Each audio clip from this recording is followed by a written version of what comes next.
রাসূল আরবি সাল্লাল্লাহু আলাইহি ওয়াসাল্লাম মক্কা নগরীতে ছিলেন।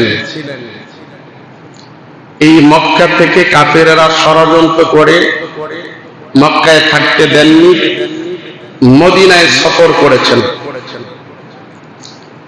আজকের আলোচনা বিষয় হলো এটা। আর মদিনাবাসী অপেক্ষায় ছিলেন কখন রাসূল আরবি সাল্লাল্লাহু আলাইহি ওয়াসাল্লাম আসবেন।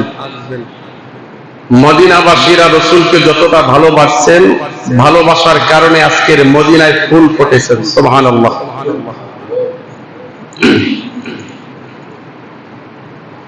মক্কায় রাসূলের জন্ম, বাল্য জীবন থেকে, শিশু জীবন থেকে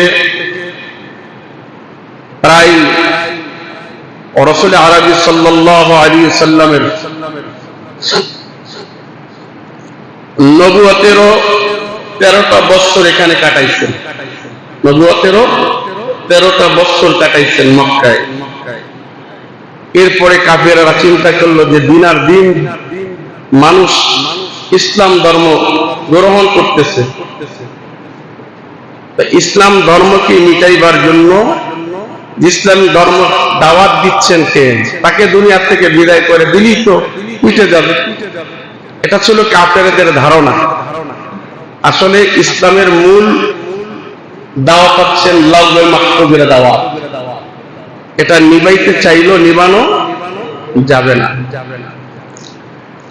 তো ঠিক তদ্রূপ মক্কাবাসীরা যখন রাসূল আরবি সাল্লাল্লাহু আলাইহি সাল্লামের উপর খারাপ আচরণ শুরু করলেন, এক পর্যায়ে তারা রাতে ষড়যন্ত্র করলেন, গোপনে ষড়যন্ত্র করলেন যে কি করা যায়, যে মুহাম্মদ সকলে বলেন সাল্লাল্লাহু আলাইহি সাল্লাম দুনিয়া থেকে বিদায় করে দিতে হবে। এই গোপন খবর রাসূল আরবি পর্যন্ত জানেন না। জানেন কে? আল্লাহ তাআলা জানেন। কার মনে কি কল্পনা আছে, কে কি কল্পনা করতেছি, এই কিরামান কাতিবিন ইয়ালামুনা মা লা তাফআলুন, এরা দুইজনও টের পায় না, কিন্তু আমার আল্লাহ টের পায়। সুবহানাল্লাহ। আল্লাহ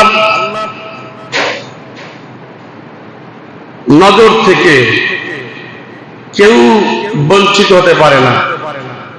এমনকি দিলের থেকে বান্দা কি কল্পনা করছে, কি করবে, এটা পর্যন্ত আমার আল্লাহ জানে। তো কাফেররা ষড়যন্ত্র করতেছেন, এদিকে আল্লাহ রাসূল সাল্লাল্লাহু আলাইহি সাল্লাম শুধু একজনকে বললেন, সিদ্দিক আকবরকে বললেন, হে আবু বকর,